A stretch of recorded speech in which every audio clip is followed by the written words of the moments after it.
Welcome friends. आज हम लोग एनएमआर स्पेक्ट्रोस्कोपी का दी सेकंड मोस्ट लेक्चर देख रहे हैं, जिसको हम लोगों ने नाम दिया है स्पिन स्पिन कपलिंग का। इससे पहले हम लोगों ने देखा था केमिकल शिफ्ट, जो कि इम्पोर्टेंट कंसेप्ट था। होपफुली आपको समझ आ गया होगा। अगर हम लोग एनएमआर स्पेक्ट्रोस्कोपी में दो मेन इम्पॉर्टेंट टॉपिक्स को देखें तो वो एक स्पिन स्पिन कपलिंग है और एक केमिकल शिफ्ट है, जो पिछले लेक्चर में कवर किया जा चुका है। अब स्पिन स्पिन कपलिंग क्या है, तो हम लोग इसको समझने से पहले एक एग्जांपल लेते हैं सिनेरियो बनाने के लिए। तो हम लोग इस तरीके से लेते हैं इसको CH3, CH2 और OH। ये एथानॉल का एक मॉलिक्यूल है, मशहूर ज़माना। ठीक है। अब हम लोगों ने इसके बारे में देख लिया था कि भाई इसकी कितनी पीक्स आएंगी। इसकी पीक्स आएंगी 3। ठीक है। क्यों 3 पीक्स आएंगी हमारे पास?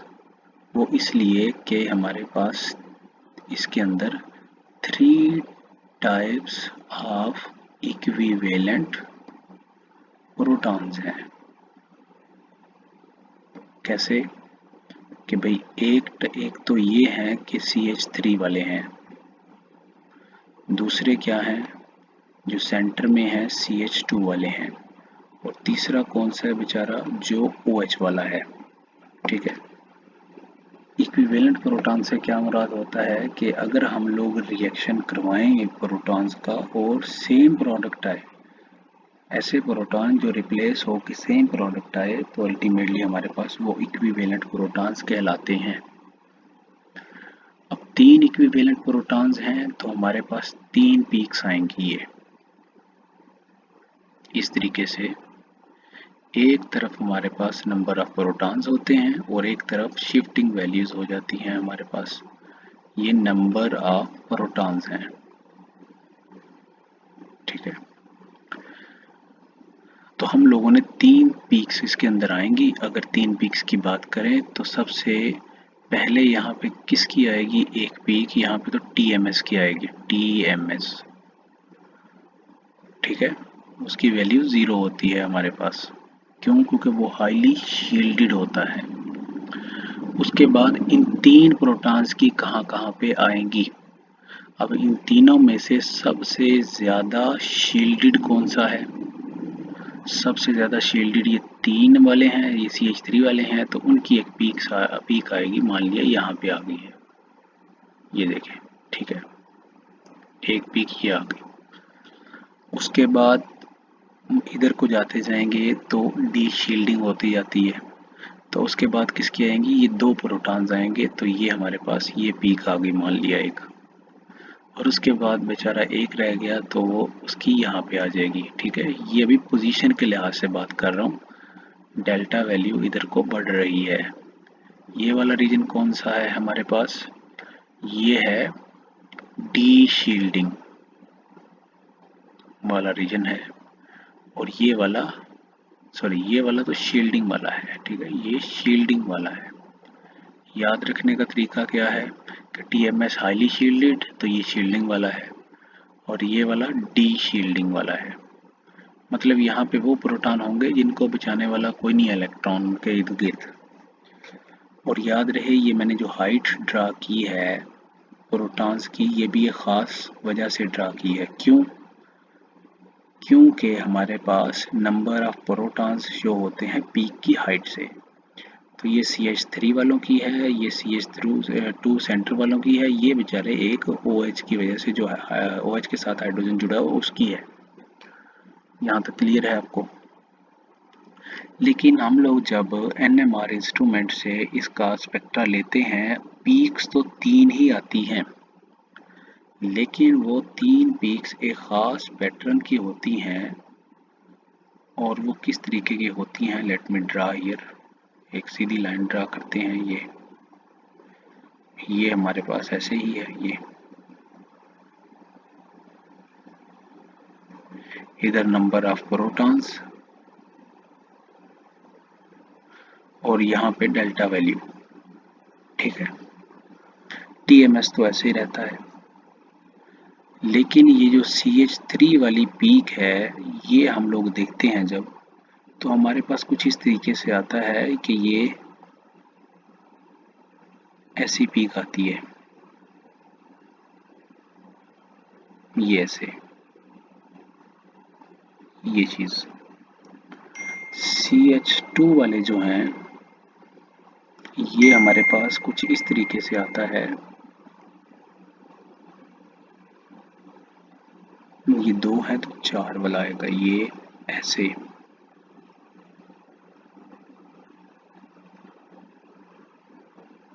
ये हम लोग हाइट का भी अगर ख्याल रखें,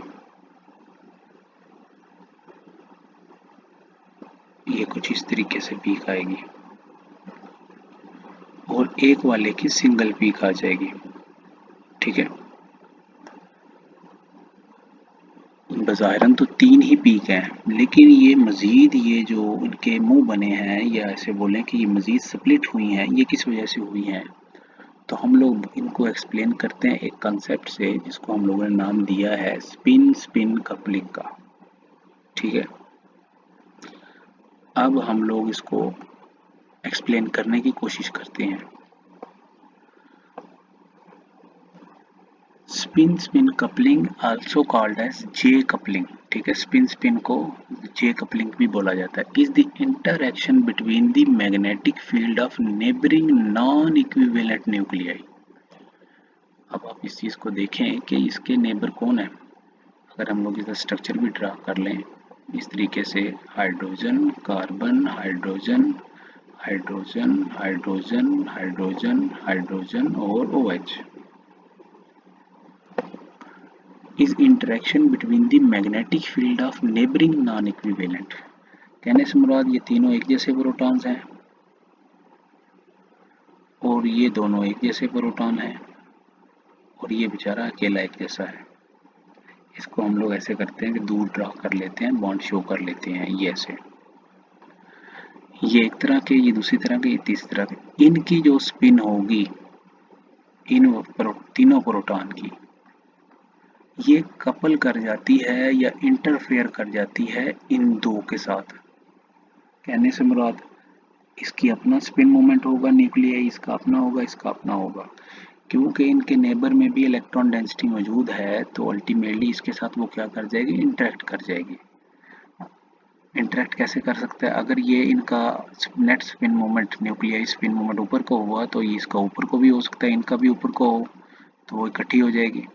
ये दूसरा पॉसिबिलिटी क्या है कि ये नीचे को हो, तो वो स्पिन मोमेंट इनका कैंसिल भी हो सकता है किसी हद तक।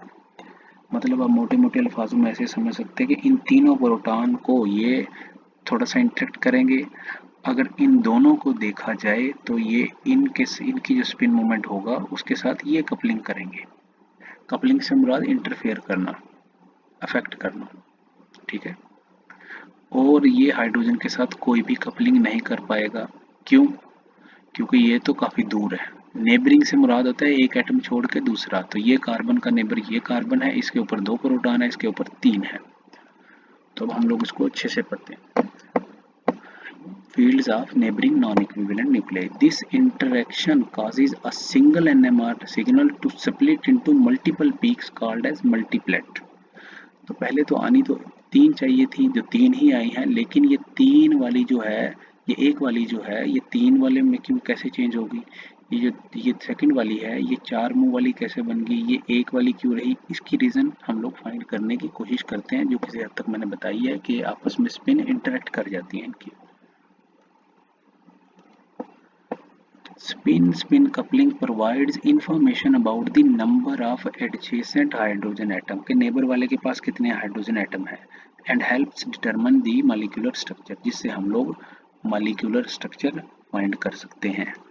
अब आप इस चीज़ को देखें कि ये अगर मिल जाए हम लोगों को तो हमें पता चल सकता है। जैसे अब मैं ये इस चीज़ को देखूं तो मुझे ये अंदाज़ा पता हो जाएगा कि भाई ये एक ऐसा प्रोटॉन है जिसका कोई नेबर नहीं है, मतलब नेबर से मुराद कोई प्रोटॉन नेबर नहीं है। इसके जो हैं हमारे पास नेबर जो हैं वो 3 प्रोटॉन हैं, इसके 2 प्रोटॉन नेबर हैं, ठीक है। अब यही पहचानना आप लोगों ने सीखना है। हाउ स्पिन स्पिन कपलिंग आकर, इसकी रीजन क्या है? Consider a proton H A located next to the another proton H B. मान लिया एक कार्बन कार्बन, ये एच ए मान लिया और ये इसके साथ जुड़ा हुआ है एच बी, ठीक है, दूसरा प्रोटॉन है। H B can have two spin orientation, इसकी या स्पिन मोमेंट क्या हो सकती है इसके न्यूक्लियाई की, या तो अपवर्ड हो सकती है या डाउनवर्ड हो सकती है। विद द मैग्नेटिक फील्ड को अपवर्ड बोलेंगे, अगेंस्ट द मैग्नेटिक फील्ड को downward. These orientation slightly alter the magnetic field experienced by A। तो इसके ऊपर थोड़ा सा ये क्या करती है, इफेक्ट करती है। मान ली इसकी अपवर्ड थी तो हो सकता है इसकी अपवर्ड वाली अगर इसके साथ इंटरेक्ट करेगी तो मजीद ये मतलब इनकी मैग्नेटिक फील्ड बढ़ जाएगी। अगर पता चले ये इस डाउनवर्ड वाली के साथ इंटरेक्शन होगा इसका तो ये थोड़ी सी मैग्नेटिक फील्ड कम हो जाएगी, तो अल्टर कर देती है। As a result, HA resonate at two slightly different frequency। तो ये जो HA होगा ये इसके इन्फ्लुएंस में आके ये दो फ्रिक्वेंसीज पे ऑसिलेट करना चालू कर देगा, producing a doublet instead of single. तो ये जो एक होगा वो फिर एक पीक नहीं देगा बल्कि इसकी पीक्स दो आएंगी। क्यों? एक तो इसकी अपनी वजह से, और थोड़ी सी अल्टर क्यों हुई है, क्योंकि इसके साथ इसका जो नेबर है उसने इफेक्ट किया है, जिसकी वजह से इसकी दूसरी पीक भी थोड़ी सी आ चुकी है। ठीक होगी बात? इंटरेक्शन से पीक का नंबर बढ़ सकता है, तो जो मैंने यहाँ पे एक्सप्लेन करने की कोशिश की है। अब n+1 रूल क्या है? This is too much important कि पीक्स कैसे डिसाइड करेंगे, कौन कितनी पीक्स देगा।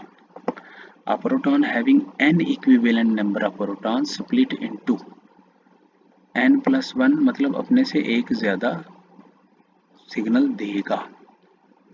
अगर नंबर ऑफ प्रोटॉन नेबरिंग 0 हो तो सिंगलेट आएगी, एक नेबर हो तो डबलेट पीक आएगी, 3 हो तो ट्रिपलेट आएगी, 4 हो क्वार्टेट आएगी, 3 और ट्रिपलेट, हाँ ठीक है, 4 हो तो क्विंटेट आएगी। ठीक है, अब हमने इसको कैसे समझना है? एक प्रोटॉन होगा तो सिंगलेट, अगर उसका एक नेबर आ जाएगा तो डबलेट हो जाएगी इस तरीके से, अगर दो नेबर होंगे तो 3 हो जाएंगे हमारे पास, और करना है अल्फाजों पे। अगर 3 नेबर होंगे तो 4 हमारे पास पीक्स आएंगी, अगर 4 नेबर होंगे तो 5 आएंगी, क्योंकि n+1 है हमारे पास। ठीक है, रूल इस तरीके से, मतलब कि एक बढ़ा हुआ आपने नंबर बताना है। उसकी क्या वजह है कि स्पिन या तो इंटरेक्ट करेगी या डिस्ट्रैक्ट करेगी हमारे पास। तो अब आप इस एग्जांपल पे दोबारा आए। अब आप देख पा रहे होंगे कि ये एक तरह के प्रोटॉन है CH3 के, इसके नेबर कितने हैं? 2 हैं। तो मैंने क्या किया, इनको सबको एक कंसीडर किया n, या इसको हम लोग इस तरह माने, इसको 1 कंसीडर किया, प्लस इसके कितने नेबर थे, यहाँ पे नीचे लिख रहा हूँ, इसको 1 कंसीडर किया प्लस इसके कितने नेबर हैं? 2, तो 2 और 1 कितने आ गए? 3, मतलब इसकी पीक्स कितनी स्प्लिट होंगी? 3 होंगी। ये मैंने 3 ड्रा कर दी। अब अगर इन दोनों को बात की जाए तो वहाँ पे एक इनकी अपनी इक्विवेलेंसी की वजह से, और इसके नेबर कितने? 3, तो कितने हो जाएंगे? ओवरऑल 4 पीक शो करेंगे। तो मैंने इनकी 4 मुंह वाली पीक शो की है। इसका बेचारे का नेबर कोई नहीं है तो सिंगलेट, क्योंकि ये इसको 1 मानेंगे, इसका नेबर 0, तो इज इक्वल टू 1 ही आ जाएगा। मतलब आपने जिसकी डिसाइड करनी है उसको कंसीडर करें। कंसीडर किसको करना है? डिसाइड करने होने वाली को, प्लस आपने नेबर का नंबर ऐड कर देना है, नेबर नंबर, तो ये आपके पास पीक्स आ जाएंगे। ठीक होगी बात? तो अब आप देखें, इन 3 प्रोटॉन्स का कितने नेबर थे? 2, तो पीक्स कितनी आई? n+1 के लिहाज से 3, तो ये 3 लिख दिया, 3 पीक्स। इनकी अगर पीक्स देखनी हो कितनी आएंगी तो इनको इक्विवेलेंट 1 माना, इसके नेबर कितने? 3, 3 और 1 4 हो गई हमारे पास। इस तरीके से इसका कोई नेबर नहीं है, 1 हो गई। तो ये स्प्लिटिंग ऑफ पीक्स है, it is due to spin spin coupling के नेबर की स्पिन अफेक्ट करती है और आल्टर कर देती है थोड़ी बहुत पीक्स को। ठीक होगी बात? तो this is called as n+1 rule. अब एथानॉल की बात की है मैंने यहाँ पे, तो जो आपको पहले समझाया वही कि H C H H C H H और O एंड H। अगर इसमें पूछा जाए कि बताएं जी इनकी पीक कैसी आएगी, तो आप बोलेंगे इनकी पीक आएगी हमारे पास ट्रिपलेट। तीन मुंह वाली। क्यों? क्योंकि एक पीक तो इनके इक्विवेलेंट होने की वजह से और दो ये जो बैठे हैं इसके नेबर में उनकी वजह से। ठीक है, ये ऐसे ड्रा करते हैं हम लोग। तो इसकी पीक क्या आएगी? ट्रिपलेट आएगी, मतलब तीन मुंह वाली। अब इनकी पीक्स के बारे में बात करें, इनकी कैसी आएगी? तो इनकी कितनी आएगी? इनकी इक्विवेलेंसी की वजह से एक अपना और नेबर कितने? तीन, तो इसकी आएगी क्वार्टेट। क्वार्टेट क्यों? चार, क्योंकि तीन नेबर और एक अब ये खुद इक्विवेलेंट। और इसकी क्या आएगी? सिंगलेट। ठीक है, सिंगलेट क्यों आएगी? क्योंकि इसका कोई नेबर नहीं है। और मैंने आपको पोजीशन की वजह बता दी थी कि कौन कहाँ पे आएगी, क्योंकि ये हाइड्रोजन जो है हाईली डीशील्डेड, ये less deshielded, this is the most shielded. ठीक होगी बात? ये आपने पढ़ लेना है। मैंने आपको बता दिया कि ट्रिपलेट, क्वार्टेट एंड सिंगलेट क्यों आएगी। ठीक है, अच्छा, अब यहाँ पे मैंने एक डाटा लिया है आपको समझाने के लिए कि एक्चुअली कैसा नज़र आता है हमें स्पेक्ट्रम। ये पोजीशन से आपने ये नहीं घबराना कि आगे पीछे क्यों है, उसकी कई रीजंस हैं, बस आपने नंबर ऑफ पीक्स देखनी है। इसको क्या बोलेंगे? इस वाले हिस्से को ट्रिपलेट बोलेंगे। एक, दो और तीन, ये क्या है? ट्रिपलेट। इसको हम लोग ऐसे भी ड्रा कर सकते हैं, तीन मुंह वाली। ये ऐसे, ये ऐसे और ये ऐसे। ये एक ही मुंह वाली है तो ये एक ऐसे, और ये इनके देखें चार हैं, एक दो तीन चार, बाकी ये छोटे छोटों को नहीं गिनते। जो आम आंख देखने से आपको आइडिया हो जाए, आम आंख से देखने से वही पीक्स को आप जनरली कंसीडर कर सकते हैं। ठीक है, अब देखनी है कि भाई रीज़न ये मैंने आपने देखा हो कि जो इवन वाली हैं उनकी जो हाइट्स है ये कुछ इस तरीके से सेम वाली रखी है मैंने, और जो ऑड हैं उनका जो सेंटर वाली है उसका मुंह मैं बड़ा बनाता हूँ एज कम्पेयर टू अदर्स। ठीक है, अगर सात वाली आपने ड्रा करनी हो तो सात एक ऑड नंबर है, तो ऐसे करेंगे एक, दो, तीन, चार, ऐसे बढ़ते बढ़ते बढ़ते इस तरीके से आएंगे।